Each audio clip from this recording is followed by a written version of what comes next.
A Shalom de Alcha para os irmãos.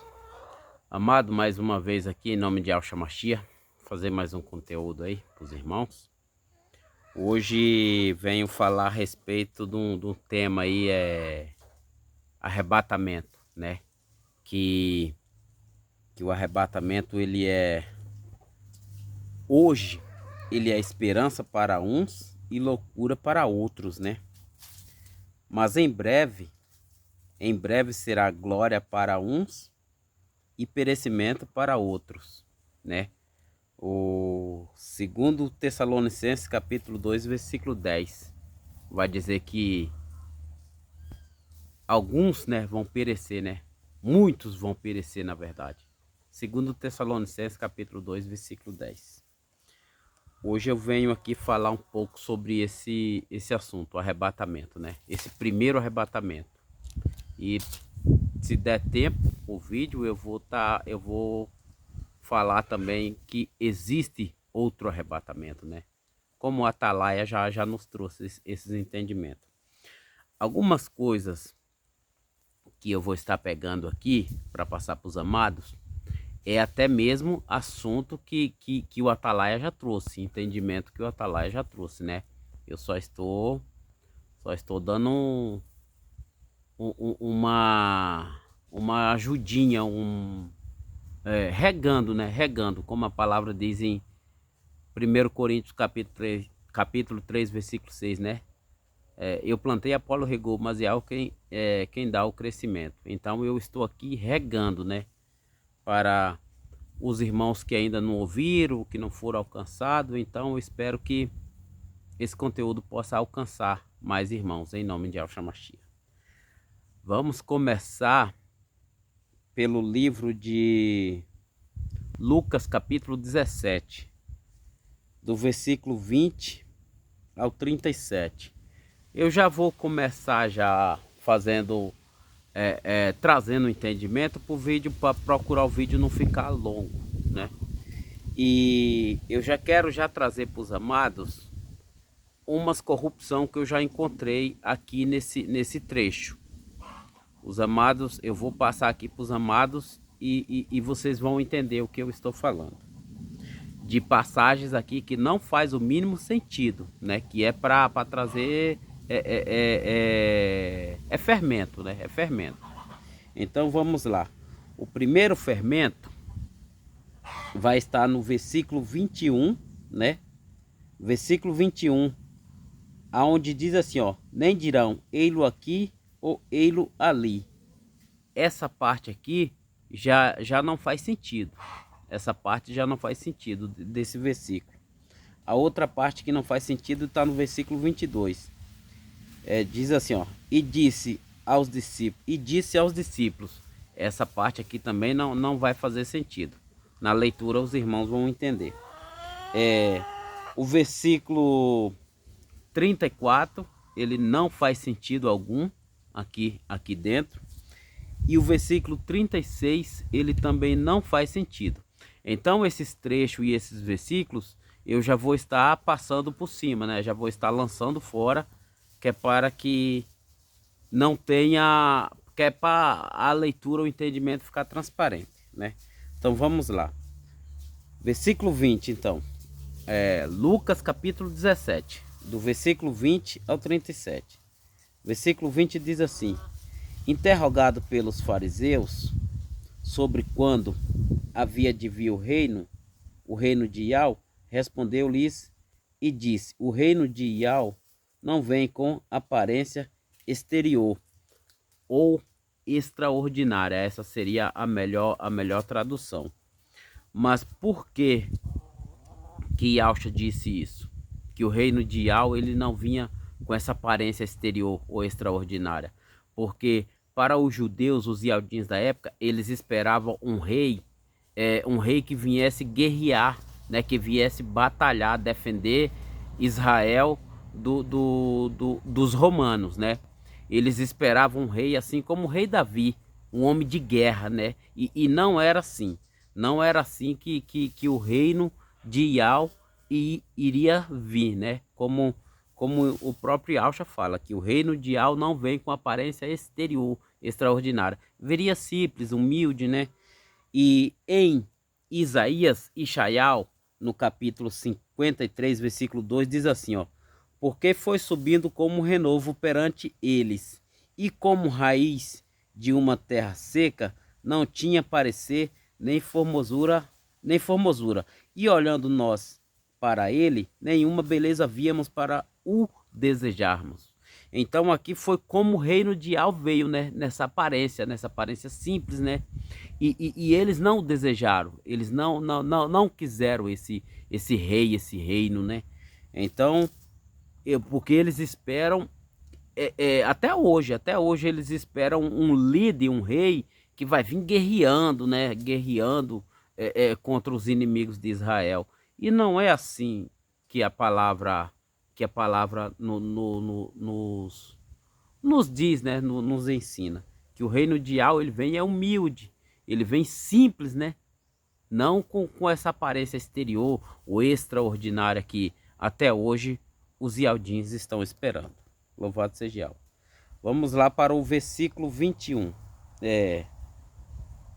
Porque eis que o reino de Yahweh está entre vós. Ou seja, o reino de Yahweh está entre vocês. E Alcha já estava ali representando o reino de Yahweh, né? Que já estava entre eles. Mas eles não aceitaram, né? Dias virão em que desejarão ver um dos dias do Filho do Homem e não o verão. Isso aqui ele falou para os fariseus, né? Para os fariseus, que dias virão que eles iriam desejar ver um dos dias dos Filhos do Homem e não o verão. Para os fariseus daquela época, porque para os discípulos ele mostrou como haveria de vir o reino, né? Como seria o reino. Isso nós podemos ver na transfiguração, né? Na transfiguração, quando ele... Deixa eu ler aqui. Olha, inclusive está no capítulo 17. Capítulo 17 de Mateus, Matitial. Capítulo 17, versículo 1. Diz assim, ó: 6 dias depois, tomou Yahshua consigo a Pedro, Cefas, né? A Tiago e a João e ao Hana, seu irmão. E os conduziu em particular a um alto monte. E transfigurou-se diante deles. Então ali Yahshua já transfigurou, já mostrando para os discípulos como seria o reino, né? Ali ele estava mostrando os discípulos como seria o reino. Então aquela passagem do versículo 22, que aonde ele fala que dias virão em que desejarão ver um dos dias dos filhos do homem no verão, aquela passagem ele fala para os fariseus e não para os seus discípulos. Como na palavra vai dizer né, que ele disse aos seus discípulos, mas ele não disse isso para os discípulos, ele disse para os fariseus, porque para os discípulos ele mostrou. Depois de 6 dias ele mostrou a transfiguração de como seria o reino. Esse tipo de estudo, o Atalaia já tem lá no canal Atalaia Dial, né? Lá no YouTube com o irmão Romilson, já tem esse tipo de estudo, né? Eu só estou dando mais um pouco, né, de clareada aqui. Versículo 23, isso aqui já não faz sentido, é uma acréscimo. Versículo 24: porque como o relâmpago ilumina desde uma extremidade do céu até a outra extremidade, assim será também o Filho do Homem no seu dia. Então aqui já está falando do arrebatamento, do primeiro arrebatamento, que será como um relâmpago, né? Será algo rápido. Então aqui ele já vem, o versículo 24, ele já vem estar falando sobre o arrebatamento, como é que vai ser. Vai ser no abrir e fechar de olho, rápido, como um relâmpago, né? Esse é o primeiro arrebatamento. Se o vídeo não ficar muito comprido, eu vou voltar, que daí eu vou falar depois sobre o segundo arrebatamento, que está no capítulo 21. Está no capítulo 21, versículo 27, do livro de Lucas também. Mas primeiro convém que ele padeça muito, e seja reprovado por esta geração, ou rejeitado, né? Como foi, ele padeceu e foi rejeitado pelaquela geração, né? Isso aconteceu. E como aconteceu nos dias de Noé, assim será também nos dias do Filho do Homem. Comiam, bebiam, casavam e davam-se em casamento, até o dia em que Noé entrou na arca e veio o dilúvio e consumiu a todos, né? Então, o pessoal vai estar como se fosse no dia de Noé, né? Comendo, bebendo, casando, vivendo a sua vida normal. E de repente, puf, vai acontecer o arrebatamento. Só que mais para frente os irmãos vão entender que esse arrebatamento ele não vai passar despercebido. Mais para frente os irmãos vão entender, né? Então vamos lá. Como também da mesma maneira aconteceu nos dias de Ló. Comiam, bebiam, compravam, vendiam e plantavam e edificavam. Mas no dia em que Ló saiu de Sodoma, choveu do céu fogo e enxofre, consumindo a todos. Então aqui ele compara o dia de Ló, né? Vai ser como nos dias de Ló. Caiu fogo do céu, né? Assim como aconteceu nos dias de Ló. É por isso que eu falo para os irmãos que esse arrebatamento ele não vai passar despercebido, por isso, porque esses eventos que aconteceu também vai acontecer no dia desse arrebatamento, né? Isso nós podemos ver lá no livro de Ezequiel. Ezequiel, no capítulo 39, no versículo 6, né? Que aquele mesmo dia que vai acontecer aquele evento, que está lá no livro de Ezequiel, vai acontecer no dia do arrebatamento. Os dois vão acontecer no mesmo dia. Ezequiel diz assim, Ezequiel 39, versículo 6. Enviarei um fogo sobre Magog e entre os que habitam seguro nas ilhas, e saberão que eu sou Iau. Então aqui vai ser o dia que o Altíssimo vai mostrar para todas as nações, né, que ele é o Altíssimo Iau, né? No versículo 7 vai dizer que então as nações saberão que eu sou Iau, santo Kadosh de Israel, né? A palavra correta é Kadosh, né? Ele vai mostrar para todas as nações o sagrado nome dele, todas as nações saberão, né? Porque ele vai fazer esses eventos acontecer.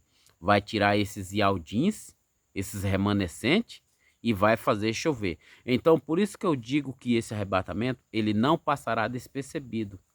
Porque vai verdadeiramente acontecer esse evento que aconteceu lá no dia que Ló saiu de Sodoma e Gomorra. Exatamente como aconteceu. Vai chover do céu, chuva, pedras de fogo e enxofre, né? Sobre o exército de Gog e Magog. Assim como caiu nas cidades de Sodoma e Gomorra e nas cidades circunvizinhas. Então é por isso que eu digo, esse arrebatamento ele não passará despercebido.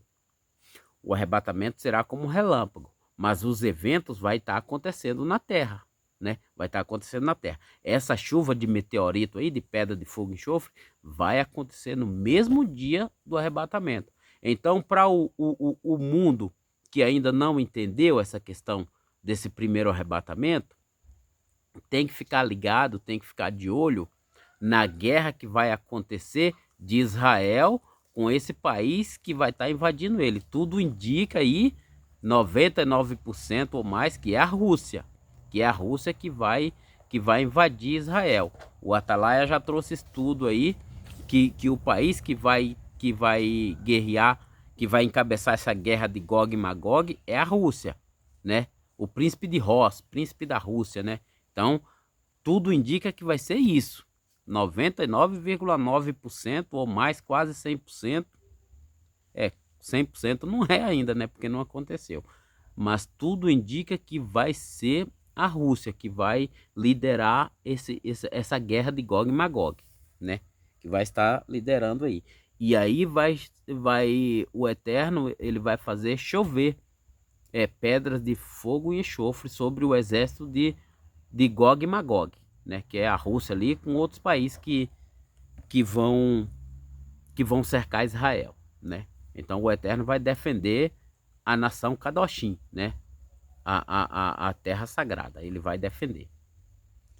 Então aqui os amados podem ver que o primeiro arrebatamento, ele acontece junto com essa guerra, né? Essa guerra vai estar acontecendo e o arrebatamento também vai estar acontecendo.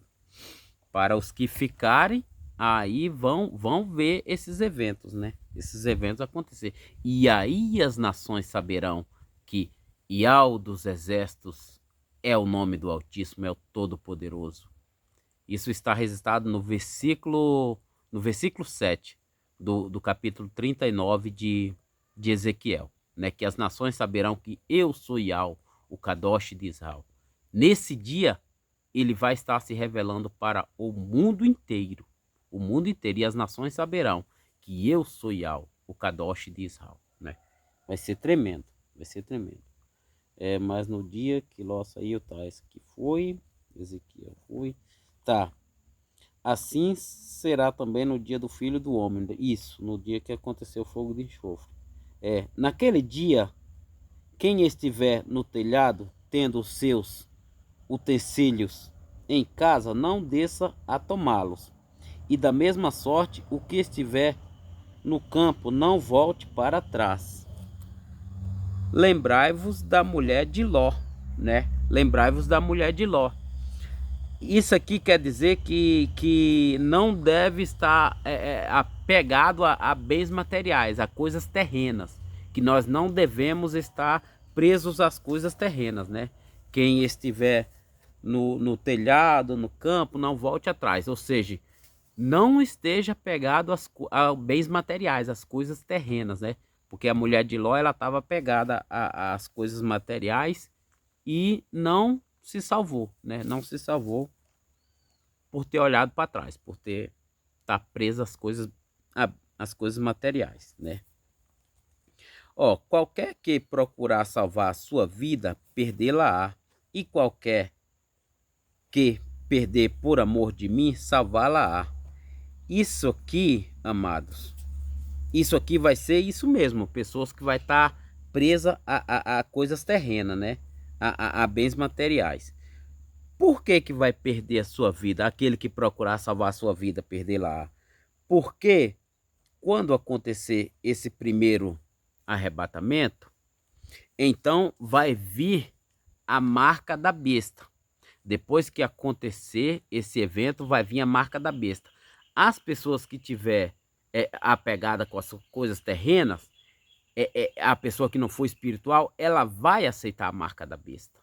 Ela vai aceitar. E nisso ela já vai perder a sua alma, perder a sua salvação. Porque a palavra diz, qualquer que quiser procurar salvar a sua vida, perdê-la-á. Então as pessoas que estão presas às coisas terrenas, eles vão aceitar a marca, né? Isso está no Apocalipse 13,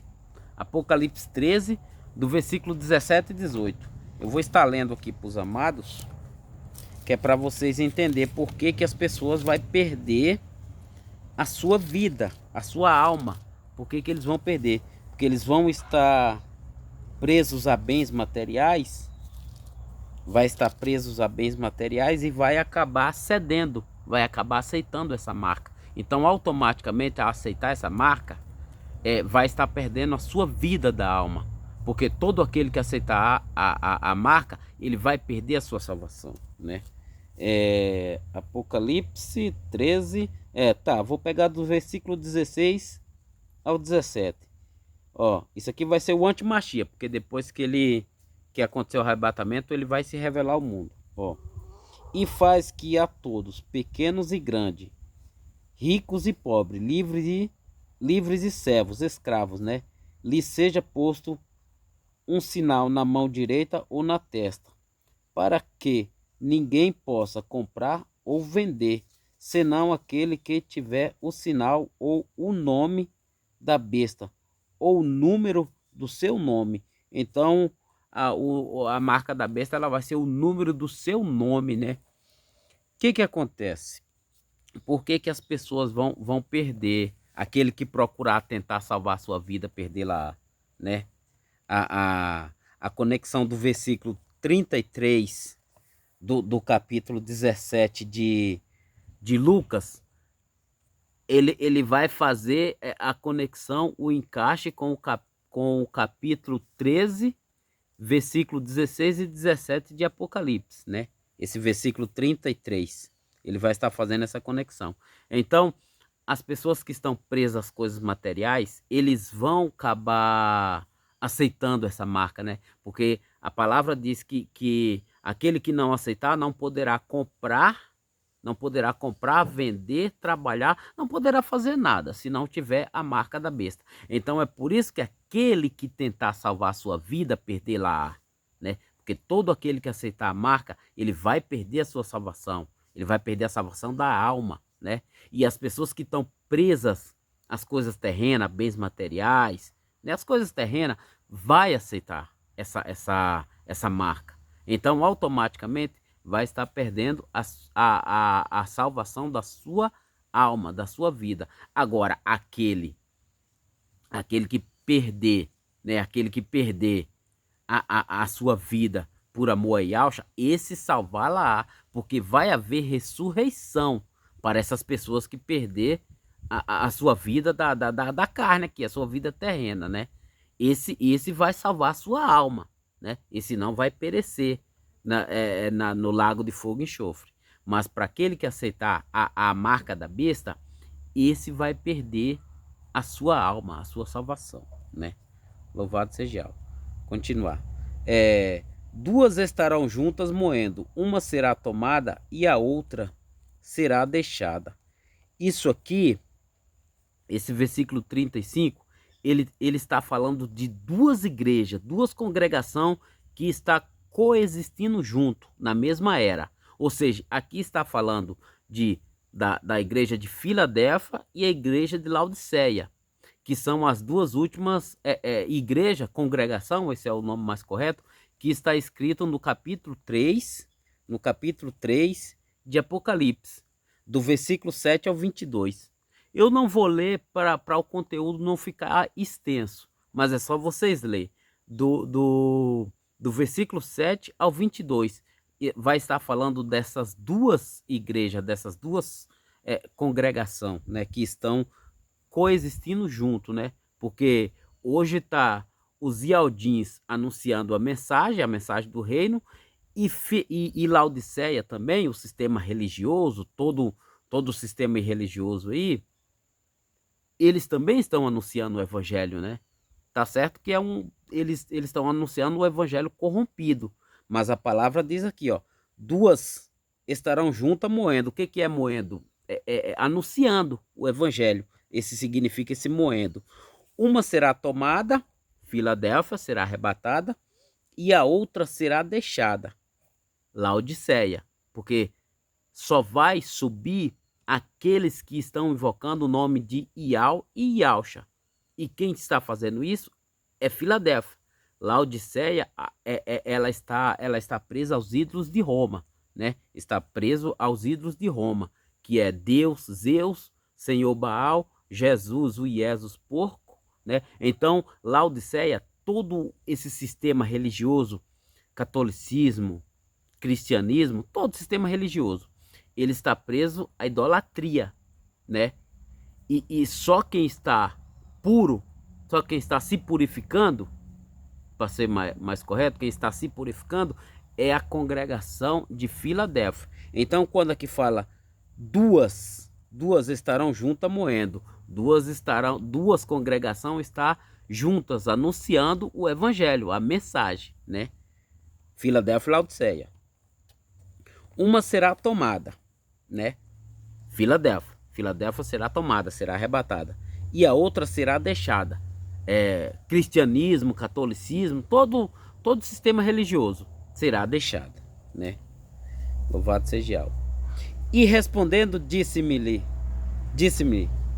onde, mestre? E ele lhes disse, onde estiver o corpo, aí se ajuntarão as águias, né? Então, onde tiver o corpo ali, que é a congregação de Filadélfia, ali está se ajuntando as águias, os crentes águias, né? Que voarão como águias. Então aqui está falando da congregação de Filadélfia. Aonde estiver o corpo do Machia, que é a congregação de Filadélfia. Onde estiver o corpo, aí se ajuntarão as águias. os crentes águia, né? Que vão voar como águia, né? Eles são os crentes, os messiânicos, né? Da congregação de Filadélfia, eles são vistos como águias, né? Como águias. Voarão como águias. Por isso que eles serão arrebatados, né? Aqui quando fala voarão como águias, aí se juntarão as águias, quer dizer que o corpo do Mashiach será arrebatado, voará como águias, né? Até o alto dos céus, né? Até a glória, né? Então, esse versículo 37, ele vem falar para a congregação de Filadélfia, né? Os messiânicos, né? Os águias, né? Que voarão como águias, né? E aqui é isso, irmãos.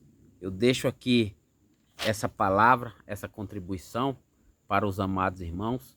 Espero que esse conteúdo possa alcançar outros irmãos que venham para a congregação de Filadélfia, porque esse ajuntamento aqui, ó, esse ajuntamento aqui é onde estiver o corpo, a congregação de Filadélfia, aí se ajuntarão as águias. Então, amados, para quem está aí no mundo, está no sistema, venham para a congregação de Filadélfia, porque aqui na congregação de Filadélfia se ajuntam as águias, aqueles que vão voar como águias, né? Que vão para a glória. E esse arrebatamento, ele está próximo a acontecer, muito próximo, muito próximo. Tudo indica que está muito próximo. Outra coisa que eu queria, aí deixa eu ver, ainda tem alguns minutinhos. Se acabar, irmãos, se acabar, acabou. Outra coisa que eu ia falar sobre o segundo arrebatamento, que é no final da grande tribulação, né? Isso está no capítulo 21. Está no capítulo 21 do livro de Lucas. Deixa eu ver bem rapidinho aqui só para mostrar para os irmãos que existe um segundo arrebatamento. Ó, capítulo 21, versículo 27 diz assim: E então verão vir o Filho do Homem numa nuvem com poder e grande glória. Esse será o segundo arrebatamento, porque no primeiro arrebatamento os amados podem ver, versículo 24 aqui no capítulo 17, o primeiro arrebatamento ele fala que será como um relâmpago.